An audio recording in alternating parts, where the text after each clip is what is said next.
Assalamualaikum warahmatullahi wabarakatuh. Selamat pagi, selamat bertemu kembali siswa kelas 5 SD Nasional Amanah Bangsa. Semoga kalian sehat dan ceria selalu. Pada kesempatan ini Bapak akan share video pembelajaran muatan pelajaran IPS dengan judul usaha ekonomi yang dikelola oleh kelompok. Nanti di bagian akhir ada tugas, kalian gambar bagannya. Kalau nggak muat di bagian tengah atau 2 lembar dijadikan 1, sehingga sama dengan yang ditugaskan, yang digambar di halaman terakhir video ini. Baik, semoga sehat selalu, ceria selalu. Oh iya, ini dikerjakan di folio, dikumpulkan hari Senin.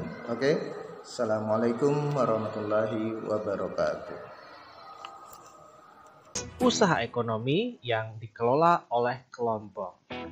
Nah, untuk jenis ekonomi yang dikelola kelompok ini, kita mulai dari yang pertama adalah BUMN atau Badan Usaha Milik Negara. Berikutnya ada BUMS atau Badan Usaha Milik Swasta, dan ada koperasi.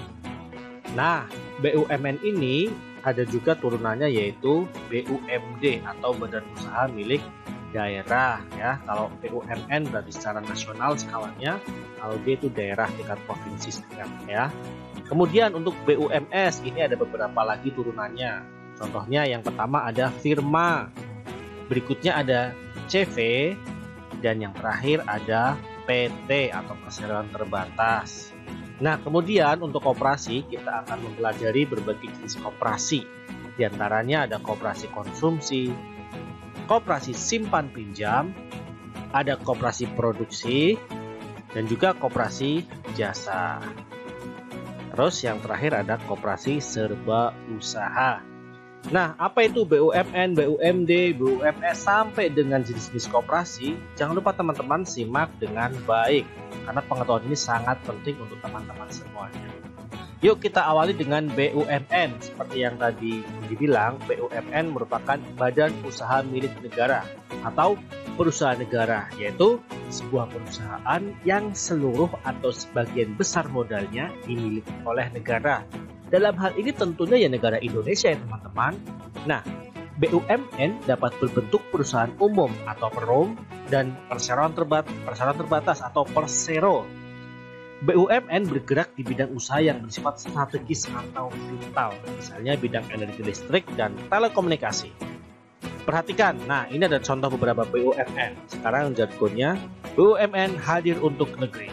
Ada Pertamina, Telkom, BNI, Kereta Api Indonesia, PLN, Garuda, dan banyak sekali yang lainnya. Nah, gambar yang di samping itu adalah Menteri BUMN kita saat ini atau yang di tahun 2021. Namanya Pak Erick Thohir. Dia seorang yang luar biasa, pengusaha yang sukses, dan sekarang mengabdikan untuk bangsa Indonesia. Nah, intinya teman-teman, kalau BUMN ini adalah badan usaha yang modalnya dari negara, keuntungannya pun nanti untuk negara juga, untuk kemajuan negara yang tentunya kebermanfaatannya untuk seluruh masyarakat Indonesia tanpa terkecuali. Itu tentang BUMN. Nah, anak turunannya ada namanya BUMD atau Badan Usaha Milik Daerah. Jadi perusahaan ini milik daerah ya teman-teman. BUMD merupakan perusahaan yang seluruh atau sebagian besar modalnya dimiliki pemerintah daerah. Nah, contohnya misalkan ada di sini PDAM atau Perusahaan Daerah Administratif Tirta Modal. Nah, teman-teman tahu tidak apa itu tujuan pendirian dari BUMD? Yang pertama, ikut melaksanakan pembangunan ekonomi daerah dan pembangunan ekonomi nasional. Yang kedua, memenuhi kebutuhan rakyat dan menyediakan lapangan kerja untuk mewujudkan masyarakat adil dan makmur. Contohnya adalah PDAM atau Perusahaan Daerah Air Minum ya, yang menyetok atau menyediakan air konsumsi atau air yang biasa kita gunakan sehari-hari, air bersih ya. Nah, kita lanjutkan. Nah, ini sekarang kita lanjut ke yang BUMS. Yang pertama ada firma. Nama orang ya. Apa itu firma? Perhatikan, firma adalah usaha ekonomi bersama yang didirikan oleh sekurangnya 2 sekutu. Ingat ya, kata kuncinya 2 sekutu. Nah, ciri berikutnya, pendiri firma biasanya orang-orang yang saling kenal satu dengan yang lain. Jadi sudah kenal sebelumnya, terus mereka sepakat untuk membuat firma. Jadi setiap anggota firma memiliki hak untuk bertindak atas nama firma. Anggota firma juga bertanggung jawab secara penuh atas risiko kerugian firma. Usaha berbentuk firma biasa bergerak di bidang layanan konsultasi hukum dan keuangan. Nah, ini ciri yang terakhir, ini ciri yang akan membedakan firma dengan badan usaha atau jenis usaha milik swasta yang lainnya ya. Kata kuncinya adalah bergerak di layanan konsultasi hukum dan keuangan. Nah, ini contohnya ada Luhut Sinaga Law Firm ya. Ini semacam kayak layanan konsultasi hukum, ada advokat, ada pengacara, dan konsultan ya. Ini pokoknya firma yang berhubungan dengan konsultasi hukum atau konsultan keuangan. Itu tentang firma teman-teman yang masuk dalam kategori BUMS atau badan usaha milik swasta. Ya, berikutnya selain firma ada CV. Nah, ini sebenarnya CV ini ada persekutuan komanditer ya, nama lainnya ya. Tapi kalau orang-orang di Indonesia lebih familiar dengan CV ya. Apa itu CV? Jadi CV ini didirikan oleh sekurangnya 2 orang yang menyetorkan modal ya. Sekurangnya 2 orang, itu minimal 2 orang. Nah, pada CV ini terdapat 2 jenis sekutu ya. Ada sekutu aktif dan sekutu pasif. Nah, ini yang membedakan dengan firma tadi ya. Kalau CV itu berarti kata kuncinya ada sekutu aktif dan sekutu pasif. Apa perbedaannya? Sekutu aktif berperan sebagai investor dan pengelola CV ya, yang memodali. Sedangkan sekutu pasif itu hanya memodali saja. Kalau yang sekutu aktif selain dia memodali juga yang mengelola jalannya CV perusahaan itu. Berbeda dengan yang pasif itu hanya sekedar memodali saja. Nah, usaha berbentuk CV dapat dikembangkan dari firma. Ini dimungkinkan jika firma ingin memperluas usahanya dan membutuhkan modal yang banyak. Jadi pengembangan lebih lanjut daripada firma itu CV. Lebih gampangnya gini ya anak-anak. Jadi misalkan kamu punya teman, kamu tapi nggak bisa bergerak atau nggak bisa atau sibuk kerja, terus teman kamu itu juga mempunyai keinginan untuk membuat usaha, ya kamu modalin usahanya. Terus teman kamu juga ikut modalin, tapi dia juga menjalankan usahanya tersebut. Nah, terus kalau ada keuntungan, nanti yang penting ada kesepakatan antara kamu dan teman kamu. Ya, tentunya lebih banyak yang sekutu aktif daripada sekutu pasif. Ingat-ingat ya, berarti ada sekutu aktif dan pasif itu kalau CV. Nah, ini contohnya ada CV Makmur Jaya ya, jadi kontraktor atau supplier nih, kontraktor ya biasanya. Lanjut. Ada PT atau perseroan terbatas. Apa itu PT? Jadi PT adalah usaha bersama yang modalnya berupa kumpulan saham. Nah, ini kata kuncinya, saham. Kalau mendengar kata saham berarti itu adalah PT. Apa itu saham? Saham adalah bukti kepemilikan suatu perusahaan atas penyetoran modal. Ulangi lagi, bukti kepemilikan suatu perusahaan atas penyetoran modal.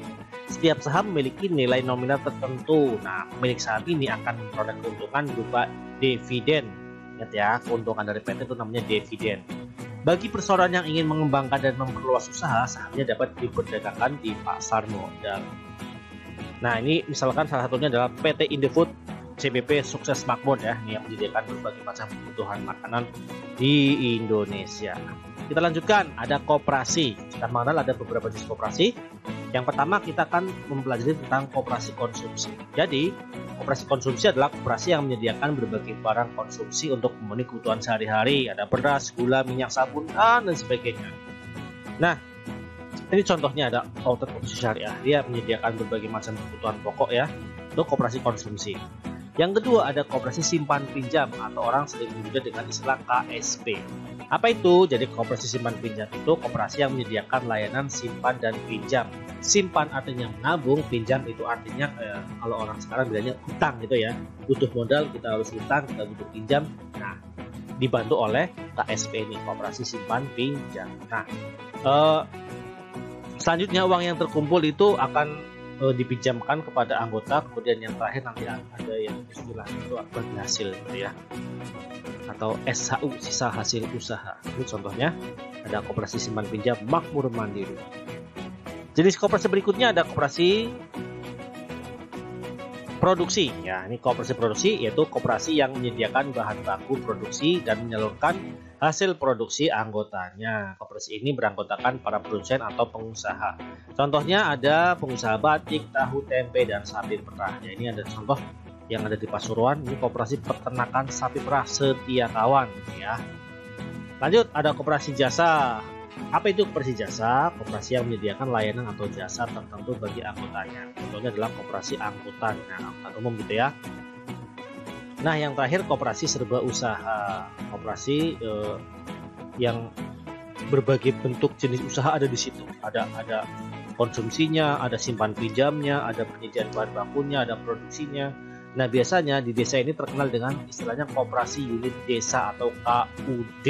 Ya, ini contohnya ada KUD atau koperasi unit desa Pelita Makmur.